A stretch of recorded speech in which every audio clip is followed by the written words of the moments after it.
welcome back to the Stadium of Light. We are delighted to inform you that Sunderland have won 2-1 and remain top of EFL League One. Alongside me is Danny Collins, and we'll run through those highlights from the game, which was an action-packed game, which had almost everything. And Danny, it all started in the first half, didn't it, of course? It did, yeah. This is one where we thought, was it a penalty shout? I think something they've tried off the training ground, and Luke O'Nien, I think, does go down looking for it. One or two Accrington lads let him know about that.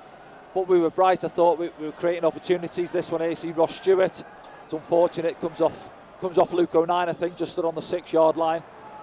And then Accrington, they come into the game. One or two balls. We give too many daft free kicks away again. Second phase there. Nottingham, the centre half, comes out to him and just fires it past the post.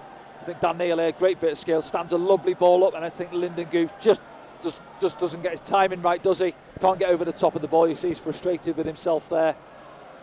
But then we're coming into it again. I think there's a lovely little step over. This is Dan Neil's goal now. Gooch doing well down the left there. Comes back out. Sirkin cushions the header. Switches it onto his left foot. And what a strike that is from Dan Neil on his left foot. Such a good goal. Yeah. Such a good goal. In every game, everyone's talking about him at the minute. No, not just his general play, really. And if he can add goals like that to his game as well, then what a player he's going to be. See it again there, ball under his feet, and to generate that power and accuracy he does, it's a hell of a strike. And then disappointment for me just after that. We let Accrington, you can see him here coming back into the game, popping it about in our half. Strike there again, just goes past Hoffman's left post. But at the same time, look at us pressing there. I think Doyle goes in and they make it uneasy for him. Gooch nicks it off his man over there. I think here now for me, pull it back, look at Embleton there, roll it back to him, and he's got a chance. But it does come to him. Stewart pops it off, sits up there. Embleton, his eyes light up there, sits up lovely for him, but he just can't keep over the top of the ball. And again, we're getting in again. Time and time again, we seem to be squaring there. Defenders up 1v1 in the box. I think Nottingham on this time, he does well, gets the block in. And you thought that another goal was coming for us. I think Winchester here again was excellent, wasn't he? Gets a lovely strike off. That would have been some goal. And if that one nestles in that top corner, I think the roof's coming off the building. And then this comes from nothing, doesn't it? Here's the equaliser now. Nottingham just gets across Luke O'Nien a half. It doesn't even get across him really. Just because the ball's outside of him, it favours Nottingham, but he directs it inside that near post, and Hoffman can't keep it out. So he gets a little bit of a glove on it, but it nestles in the top corner, and Accrington got themselves back level. And here we are again, just seeing another one dropping down. We're not dealing well enough for me with set plays. I'm sure it's something they're going to be looking at and they're going to be working hard at during training. And we get away with that one. When this is one here, it comes out, is it Embleton, I think? That's the Gooch chance, that one. Gooch, wasn't it? Sorry, yeah, that's right. Yeah, ball comes into his path and they get across and manage to see the danger away. But we just keep seeing it, I think, throughout the season. This is what we've seen, where we didn't really see last season, did we? Where these chances where we almost seem to be playing 10, 15-yard threaded balls, and we're getting in time and time again, whether, last man there or up against the goalkeeper. Second half, thought we started bright, didn't we? First few minutes there. One or two opportunities. McGeady was involved earlier in the second half. He had a quiet spell, didn't he, in the first half? He started well, then he had a quiet spell, but as you see there, he's had 5 minutes at the start of the second half where he's involved in a lot of good stuff down that right-hand side. There's so many opportunities in this game. I've forgotten half of them, but there was opportunities for both sides, wasn't there? Yeah, so open, for two teams at the top of the table. You're thinking, is it going to be a cagey affair? But it wasn't, fair play to Accrington. They came and they had a right good go at us. This is Winchester's goal, the winner. Yeah, and then it's good, lovely little ball from. That's what we talk about, weight to pass there now. And Aidan McGeady's the one player you perhaps won on that ball just to roll it with the weight to pass, where Winchester, he doesn't need to take a touch, he just strides onto it and it's a lovely firm side foot past the goalkeeper. You see it again, just rolls it in there, just inviting me, saying you don't need to take a touch, just wait it there. Keeper comes rushing out and bang, Winchester slides it in there, and it's a lovely finish for him. Is that his second goal of the season? Are we still giving him the one? The 40-yard deflection the other week. He's having that one, don't you worry about that. He's having it, isn't he? And Hoffman was made to make some saves in the second half. He had to come and get the ball as well a few times. Yeah, they came back at us, didn't they, Accrington? But we had chances to put it away. Lyndon Gooch there, you can't see on your picture there, but McGeady was coming into that far side, couldn't get the ball through to him. And opportunity again. Now I think if you look at Ross Stewart, if he has that opportunity again, he'd perhaps take the strike on there, just try and slot it. Like Carl Winchester did, past the goalkeeper, tries to round the goalie. Goalie reads it well, to be fair to him, and takes the ball off him. And this one here, Aidan McGeady, I think the keeper's, is he beat? Maybe. But there's two opportunities there. That makes it 3-1. Takes the pressure off. And then we don't do it. I think Callum Doyle gets nicked on this one. They were queuing up this one, weren't they? And Sirkin bails him out. Yeah, I think maybe Hoffman's beat there, and Sirkin just manages to steer it over the crossbar for the corner. McGeady, yeah, I think he's trying to do the keeper, isn't he? He's looking, maybe he's going to drop a ball into the middle, but tries to catch the keeper out there, looking for that top corner. And there's another opportunity to put it to bed. Not enough on the pass, maybe from Dan Neil. Embleton's got to take a touch on it, and it gives the opportunity for the defender to get back and make the block. And then we've seen a couple of these, then the ball comes in there. I think Hoffman gets a glove just on enough on it there, doesn't he? And it drops down, and it's a big opportunity, and he scuffs it high and wide. And this is where we're just into that last few minutes, aren't we, where balls are coming in with defending deep. Accrington have got good numbers in the box, but ball comes in there from Dion Charles, and Hoffman handles it well. And we see it again, there's another one comes in, and he's happy with that one. And overall on the court, I think there's plenty to talk about, isn't there? Yeah, keeping up with it there. It's one of those action-packed games, isn't it? When you look even on the highlights there, we're cramming a lot in because it was an open game, action at both ends. I think I said at half-time, if it's a boxing match, we threw the better punches throughout the 90 minutes, and we've deserved the win. I think we've just deserved the win, and the scoreline reflects it. Yes, thanks, Danny, for your thoughts so far. You know, we could go through the side and, you know, we could speak about that Dan Neil goal again if we wanted, but your man of the match, Carl Winchester, just pipping him. I've got to go for Carl Winchester, yeah. I think not just the goal, I think, again, his endeavour, his work rate, getting up and joining in play. It just looks like he's got good energy about him, and he's enjoying playing at fullback this year. I think it's, for me, if you ask somebody to come and watch a game who didn't know either team, and just after the game say, what did you think of the right back there? They'll say, oh yeah, he's excellent, he's a good right back, isn't he? And they say, well, he's not really a right back. Yeah. Say filling in now, he's what, 6-7 games into that role, but you wouldn't know he's not used to playing there. See his strike there, I know he's coming in on his left foot, and he's comfortable coming in on his left foot. He seems to have just enjoyed playing with the crowd around him as well, doesn't exactly he? That, I was just going to say that. It's almost as if he's feeding off the crowd. That would have been some goal as well. Effort as well. But the crowd almost as well, for me, seem to enjoy watching him playing there. Yeah, feeding off each other. And I think this is the goal again. Now you see good play from this left-hand side. We worked the ball well across the pitch, a couple of good 1-2s. And he's up there again. He's looking for every opportunity, whether Lee Johnson's saying that to him. As soon as we've got good possession, you've got the licence to go and join in. And as that ball comes to Aidan McGeady there, he's aware of what's going on around him. You see the player outside there, the Accrington, he gets sucked into Aidan McGeady. That creates the opening to McConville. And it's rolled to him there. As I said, he doesn't need to take a touch. He just strides onto it, and it's a good firm side foot pass and pops it in that bottom corner. And that's the 3 points. That's the difference for him today. Yeah, just looking through some more of the action from this afternoon's game. Yeah, again, there's that one there. He's looking for an option. No one's around him there. He tries a nice little pirouette and buys the free kick. But again, for me, this couple of, you can look through the team today. There's some good Elliot Embleton, I thought was good. Unlucky maybe not to get his goal just before he went off at the end. Ross Stewart again, as you see time and time again, he works his shift, doesn't he? He makes it difficult for any defender he's up against. You asked Nottingham tonight, getting back on the coach there for them. He's done a shift, I'm sure he'll be asleep half an hour down the road on the back of the coach, because he's been made to work. He's dragged him about. He doesn't just play between the 18-yard box, does he, Ross Stewart? No. He's happy to go and work his shift outside the 18-yard box, puts himself about and makes it difficult for defenders. Okay, then let's have a look around EFL League One then and see what the other scores are. A lot of goals in and around EFL League One. Let me bring them to you. Burton 1, Gillingham 1, Cambridge United 1, Lincoln 5, Charlton 1, Cheltenham 2, Ipswich 2, Bolton 5, MK Dons 1, Portsmouth 0, Morecambe 3, AFC Wimbledon 4, Oxford United 0, Wickham 0, Plymouth 3, Sheffield Wednesday 0, Rotherham 2, Fleetwood 4, Shrewsbury 1, Crewe 1, and Wigan 2-1 winners at home to Doncaster. Danny, a few goals there. Scores on that. Bolton scoring again. Well, I'm just looking at the away games there. You've got 2 5s and a couple of 4s as well away from home. So a couple of coupon busters on there. But yeah, I keep getting drawn to Ipswich. We've talked about them, and a lot of the fans have the amount of recruitment they've done in the summer. But they're having a right sticky patch, aren't they? They can't 5 at home to Bolton. Have just been promoted. And Bolton, their games are quite. I know they played Burton. It was was it 0-0? I think last week, wasn't it? Yeah. But they've had 3 threes. Yeah, they've had a couple of 3-3. Yeah. They seem to have a lot of goals in their games as well. Fleetwood there, 4-2 away at Rotherham. A team coming down, you're fancying them to be up there. Cheltenham winning as well away from home. And Sheffield Wednesday going down to Plymouth as well. Sheffield Wednesday who are going pretty well themselves. And well, let's see what it does to the league table then. There. This is good viewing again for Sunderland fans. There we are, top of the pile and 2 points clear with the game in hand. Yeah, it's that's what you've got to do. We took care of our job, haven't we? And results going for us in certain games as well. Wigan are back there. We took care of them, didn't we? First game of the season, but they've responded well since then, churning out some good results. Bolton are right up and amongst it. I know we play them as well in a couple of weeks.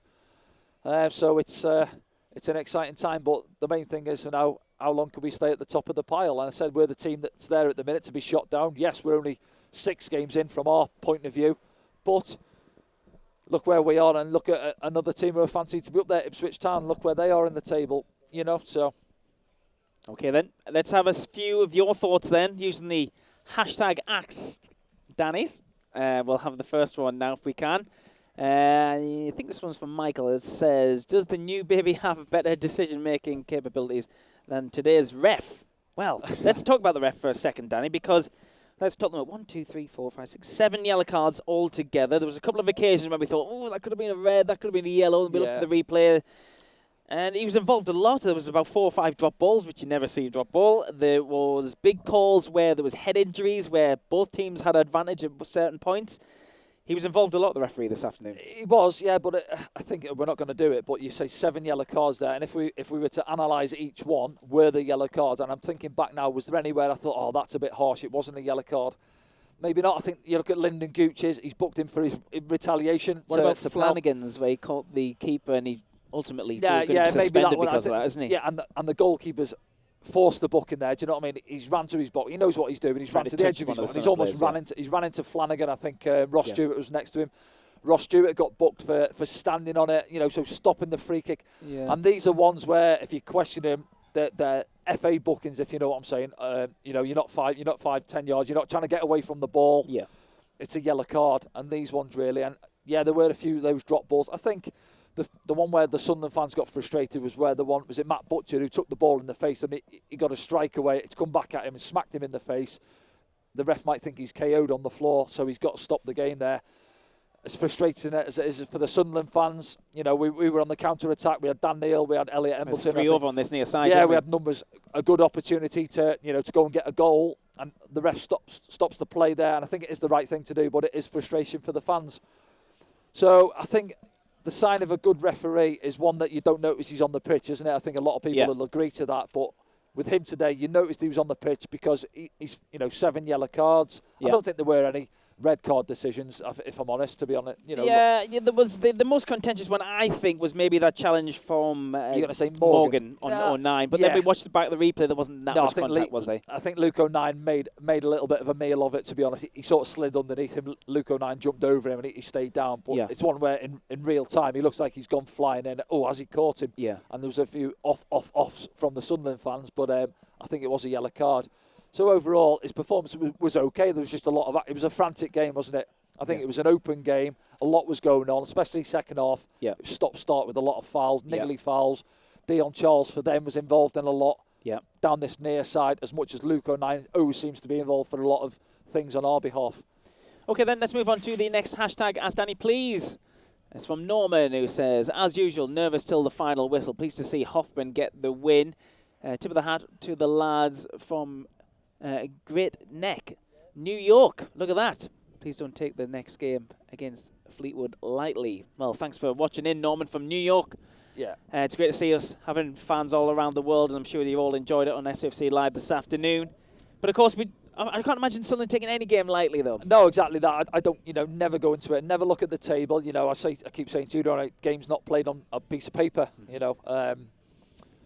People don't fancy Accrington be up there. Give us a game this afternoon. But I thought they were decent. They were well organised. They play their shape well at 3-5-2. I think they'll be top 8 or. Yeah, I think they'll be there. There or thereabouts. They've recruited well on a low budget as well. So I don't tend to look into the league table too much, because it always depends as well on how we turn up as well, how we start the game. If we start the games bright, and this season so far we've started the majority of the games well at a good tempo. Yeah. We started on the front foot. you know, sometimes when we've spoken in the past, especially after half-time at the start of the second half, we almost try and come out after you've had your drink at half-time and just feel your way into the game. And you can get caught cold, you know, you can find yourself a goal down, or teams can get a goal back. And then it's hard to not motivate yourself, to get yourselves going again, you know, if the crowd can get flat. the tempo back up. Yeah, the lads have to start bright on the front foot. So, and then whoever you're up against, you don't look lightly. You know, Fleetwood there, he said against Fleetwood. Well, Fleetwood have just gone and won 4-2 today, so they're going to be, you know, confident that their tails are going to be up going into the game. And we're there now to be shot down. Whoever's going to be up against us, for one, already we're a big scalp in this league. Well, I was going to say we already are that as well, but now we're top of the league. Yeah, it adds that little bit more, doesn't it? You want to go there, and I've been there. Whoever you're playing, these are top of the league. Let's go there and, you know, get one over on them, so to speak. And that's what will happen with Fleetwood next week. So yeah, I mean, credit to him. He's watching there in New York. Fair play. Thank you. Fair play. Yeah, thanks for tuning in. Cheers, Norman. Next, move on to the next one then. Ollie says, where do you think we could have improved in today's game?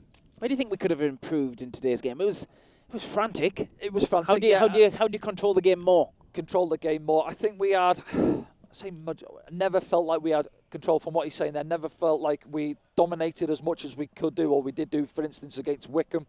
I said it at half time. For me, it's that final ball, that money ball, really. You know, that end pass, the Dan Neil ball. For Ross Stewart last week against Wickham, that weighted pass, and it was on time and time again. I felt in the first half, especially, we had 3 or 4 opportunities to get in. Second half, again, there's one there. Dan Neil played it, didn't he, to Elliot Embleton just before Embleton went off, where maybe just wasn't a yard of pace on the ball, so Embleton has to take the touch, and then he takes the touch, gives the opportunity for the defender to get back at him. And then towards the end, and people said, why do we get nervous? It was the previous question, wasn't it, actually? Why do we get nervous towards the end of games? That, for me, is just a natural human reaction. I've been there myself when I've been in a game where you're leading 1-0, 2-1, 3-2, whatever it is, when you're a goal in front. You always expect the opposition to have a little bit of opportunity. You can guarantee if Aidan McGeady or Ross Stewart puts one of those chances away and it's 3-1, we probably see the game out with a few olays from the crowd. Yeah, that didn't happen. Their confidence stays there because they're in the game. They made a couple of opportunities. Fair play to Coleman, John Coleman. He made a couple of changes. He chucked a couple of lads on up top. He'd made all his changes by the 75th minute. Exactly, yeah. And they almost went, well, we've got nothing to lose. You may as well get beat 3-1 rather than 2-1. Having a go, you know, try and get back into the game. And they did. And they definitely did. They got the ball. We bring Bailey Wright on, as we've seen. You know, recent going games, back to the Wigan game, the MK Dons, I think there might be 1 or 2 others where Bailey's come on to try and shore it up, to organise us. You know, if balls are coming in, he can go and compete, and we've got more numbers. But at the same time, you're forfeiting one of your midfielders or one of your forwards, so you're losing a player at that end of the pitch to try and shore it up there. So what that does, then you're almost retrieving and giving a few yards to the opposition and the opportunity for them to chuck balls in. And again, today it's come off. They didn't really have that one good opportunity, did they? They put a couple of balls in. Charles moved out to this right-hand side. He fired a couple of crosses in. Hoffman dealt reasonably well with a few of them when they came into him. But yeah, it is a tricky one. It's just a natural reaction for me, and you can feel it in the ground, can't you? We can feel it a little bit nervy. I just think what we can do a little bit better is once that ball comes in and it gets cleared, that's where Bailey or Hoffman have got to be squeezing the lads up, bump that 10 yards, because strikers are lazy. It's getting towards the end of the game. Yeah. They don't want to have to keep jogging back towards their own goal, that 10 yards, and they catch them offside when the ball comes back in. Thanks, Danny. Let's move on to the next one, please. This one is of Seth, who says 09 had another solid effort of just doing work. Watching from Detroit, Michigan. Hello. Yeah. Seth in Detroit. Love this. We're getting around the States today. Yeah, we are, aren't we? Yeah. No, he's right. He does. Luke 09, we know what he does in there. He's in there for me when you've got Dan Neil in there and Elliot Embleton just in ahead of him. He's the one in there in the Corey Evans role almost, where he's got to be the break-up player, and I think that suits Luke's game. I think he's okay on the ball. You know, he can handle the ball and stuff. But I think he got clattered as well, didn't he? For their first goal. Yeah, he did. You know, he was the one who came off the worst. With his bad shoulder. It was his bad shoulder, wasn't it? But I think in general play, if he's on about in general play as a whole, and I think he puts tackles in. He does the dirty side of the game quite well. It up in the middle, just in there helping out. You know, those balls where if the opposition have got a big strike and they're trying to drop those little balls in, he's in there screening away. Do you know what I mean? There was a game a couple of weeks ago, might have been the Wimbledon game, where he was in there almost competing. And he definitely gets on the opposition players' nerves, doesn't he? Yeah, just that little narky one in there. Everything which is going on, he seems to be involved in. You see, when Morgan got booked, it was him that he clattered into. I know Morgan, he was a young lad at Forest when I was there, and he's that type of player. He wants to go in and he's the ball winner for them. Yeah. And that's what Luke O'Neill is expected to do for us. Now, you've got Corey Evans coming back. He was on the bench today. We thought he might have had to come on there early on when Luke O'Neill went down with his shoulder when they scored. But, Luke he's the type of lad, I think he'll carry on as best he can. He'll try and say, I'm okay, even if he has to run around with one arm hanging down. But we'll have to see where Corey Evans is at now, in terms of the next game. If Luke's going to be okay. If not, we're hoping that Corey Evans can get a good week's training in him and he'll be pushing to get back in as well. Absolutely. Okay, then. Final one now. Here on #AskDanny from another American by the looks of it, who says, who has impressed you the most thus far this season? I've got a feeling I know who you're going to say. A couple of mind. Yeah, well, 3-4 actually. It's a good thing. Well, the fact that we're top of the table speaks much. I would, if I was singling one player out and we were sat top of the table at this stage, you go back to last season, that would be your Aidan McGeady, really. Him coming back in as the trump card. He was like that standout, really, that got us back going again, didn't he? I know Charlie got the goals, but this season, I think, if I work my way through the team, obviously the goalkeepers have, they've all rotated, really. Yeah. They've all had a spell, and obviously Hoffman coming in today.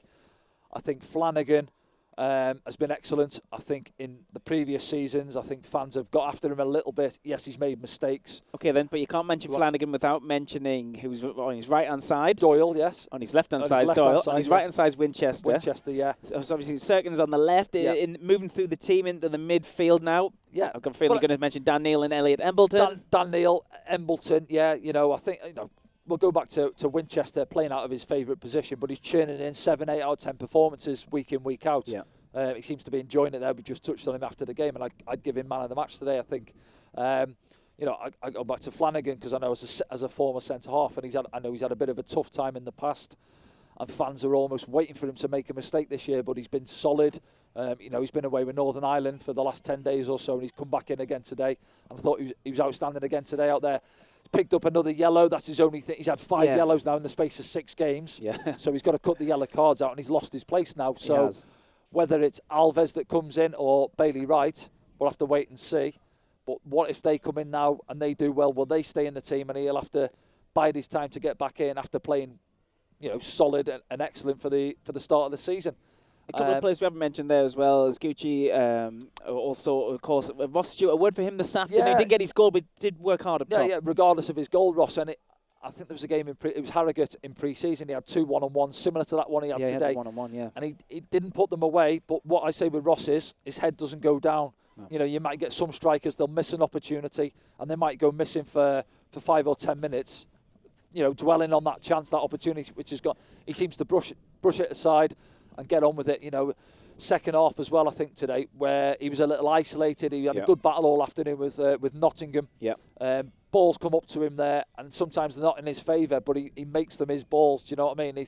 Them headers, them glancing ones, he gets on the end of, or when a centre half has got the opportunity, they want to take a little touch and they want to look up the line to drop a ball, and his big long leg comes from nowhere and gets the block on. And I can tell you as a defender how much that is. From the defence, how much that helps you out rather than those balls coming back in. He's getting that block on it, puts it out for the throw-in, 10 yards in their half, and it just gives us that chance to get up, and it's so much of an effort for the team as well. But yeah, throughout because he had to wait, didn't he? He came in injured. He had an injury last year. He was almost playing second fiddle for Charlie, which you couldn't argue with that. Charlie was banging the goals in. And he knows he's the main man now, and he's stepping up, isn't he? He's taking his opportunity. He's already on 4 goals in 6 games. Didn't get his goal today, as you say, but he's always there or thereabouts, looking for chances and creating stuff as well for other boys. And as you mentioned there, Dan Neil as well. I think with him coming in, that Embleton as well. These two. So I've mentioned 6 or 7 names there straight away. That's a good sign. Which is a good sign. We're not relying as much on Aidan McGeady as we have done in previous seasons at this level. Okay, Danny, thanks so much for your company this afternoon. Our next game is away against Fleetwood Town on the 18th, so we haven't got a midweek one this week. Join us for that. Coverage, of course, starts at 2:30 for that one, and we'll be in the studio for that here at SFC HQ with SFC Live's coverage of Sunderland's next game. Thanks for joining us this afternoon. Sunderland are sitting at the top of EFL League One. We'll see you next time. Thank you. Bye for now.